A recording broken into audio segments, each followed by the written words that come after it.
आज का हमारा टॉपिक है कि जावा में रन टाइम पे इनपुट कैसे कराते हैं यूज़र के थ्रू। चलिए आइए देखते हैं रन टाइम पे इनपुट कैसे कराएंगे हम। तो हमने क्या कहा कि जावा को सबसे पहले दो वेज के थ्रू हम इनपुट करा सकते हैं रन टाइम पे।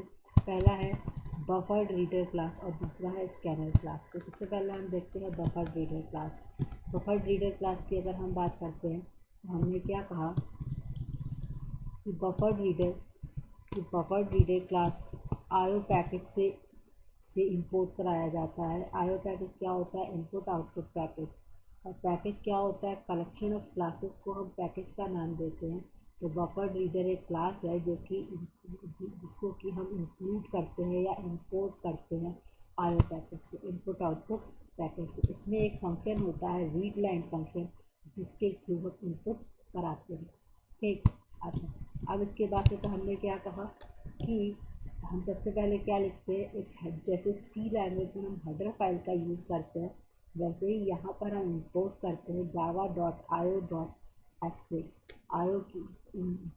आईओ क्या है? इनपुट आउटपुट क्लास पैकेज है, जिसकी की क्लास के सारे सारे फंक्शंस को हम इंक्लूड कर सकते हैं। आईओ पैकेज की सारी क्लासेस को हम इंक्लूड कर सकते हैं। तो यहाँ पर हमने एस्ट्रिक दिया है। एस्ट्रिक मतलब क्या है? For all classes. अच्छा, अब इसके बाद से हमने क्या कहा कि बफर से क्या मतलब है?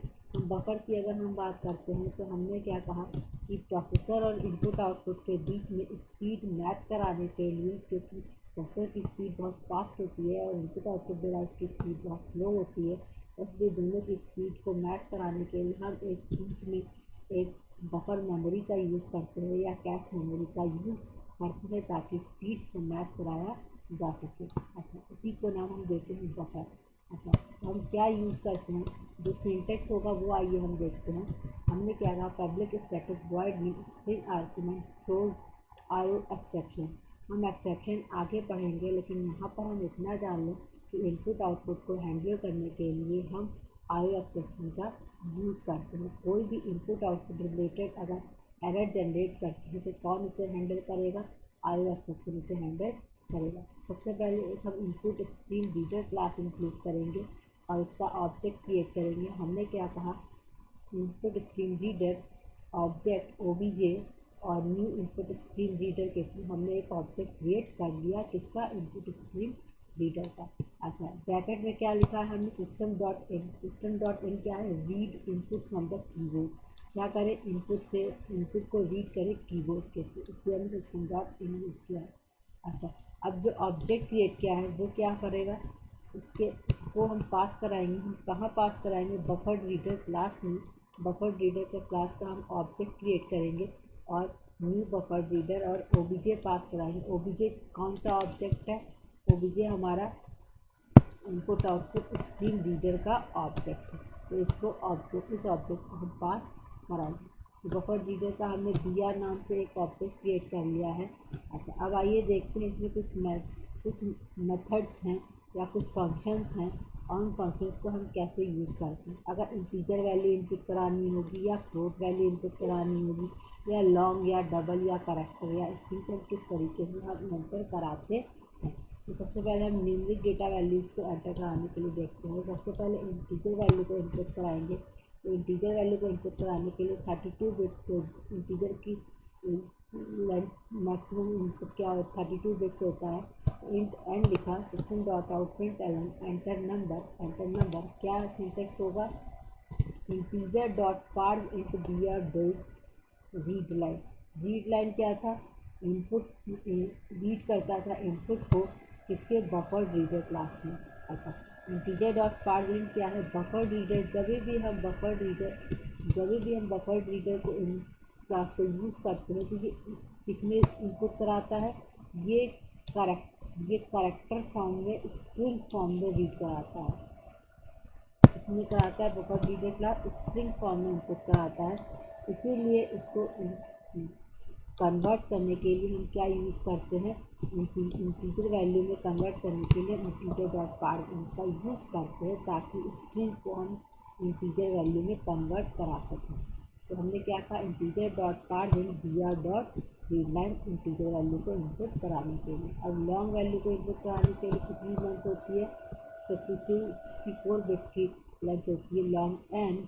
अच्छा, लॉन्ग एन लिखा है, system dot out print n, ये क्या करेगा, लॉन्ग डॉट पार्स लॉन्ग दिया डॉट रीड लाइन। अच्छा, इसमें कैपिटल एल का यूज़ किया जाएगा, और जैसे इंटीजर डॉट पार्स में हम कैपिटल आई का यूज़ करते हैं।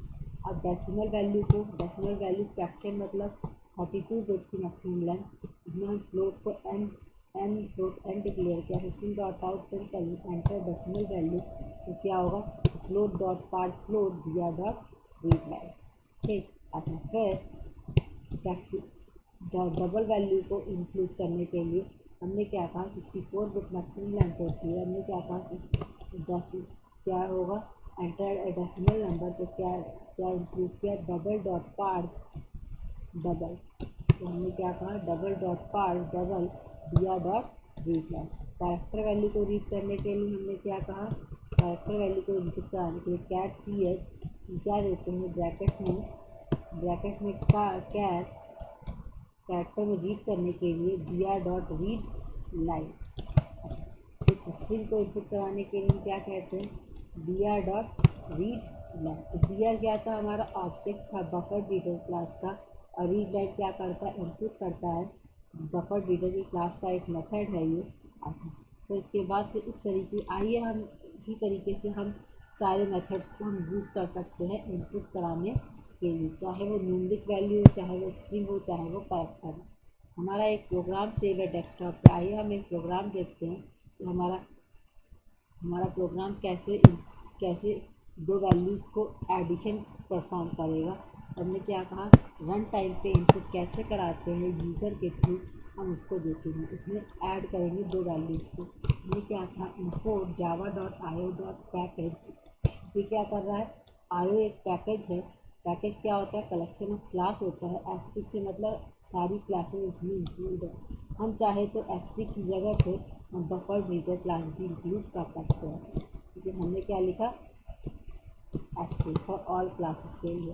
क्लास रैंक 9 तो पब्लिक स्टैटिक वॉइड में string argument throws IO exception क्या कहता है, इनपुट आउटपुट एरर को हैंडल करेगा। तो इंट ए बी सी, सबसे पहले हमने क्या लिया, input string reader OBJ object create किया equal to new input string reader system dot print. अच्छा, ऑब्जेक्ट रीडर हमने ऑब्जेक्ट क्रिएट कर लिया इनपुट स्ट्रिंग रीडर क्लास का, और सिस्टम डॉट इन क्या कर रहा है, रीड कर रहा है इनपुट से कीबोर्ड के थ्रू। अच्छा, फिर इस ऑब्जेक्ट को जो क्रिएट किया है उसको कहाँ पास करा रहे हैं, बफर रीडर क्लास में। बफर रीडर का एक ऑब्जेक्ट क्रिएट किया D R equal to new buffer reader, और ओबीजे कहाँ का ऑब्जेक्ट पास करा रहे हैं, ये ऑब्जेक्ट हमारा इनपुट स्ट्रिंग रीडर क्लास का है। ये दोनों लाइन हमारी कॉमन होगी किसी भी प्रोग्राम में इनपुट कराने के लिए, इसी तरीके से हम लिखेंगे।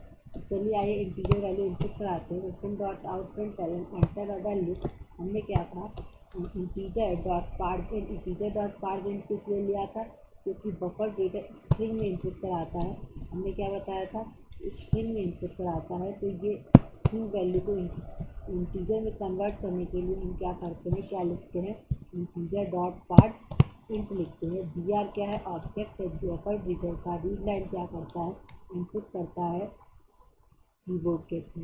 ये बफर रीडर क्लास का एक मेथड है। हमने ए में इनपुट सपोज करते हैं 20 दिया, फिर इसके बाद से फिर हमने क्या कहा, एंटर बी वैल्यू में इनपुट कराया।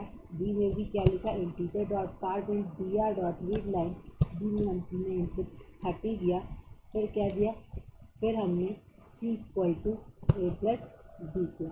अच्छा, फिर सम में सी की वैल्यू को डिस्प्ले कर दिया। सी में क्या स्टोर है, 20 + 30 = 50 स्टोर है।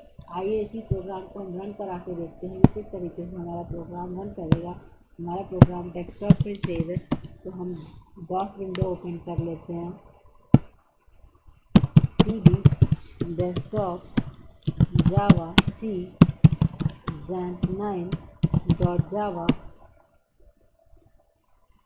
XAMPP9 हमारी फाइल का नाम है। एंटर वैल्यू 90 हमने एंटर किया, और 80 बी की वैल्यू एंटर किया, कितनी वैल्यू डिस्प्ले किया 179।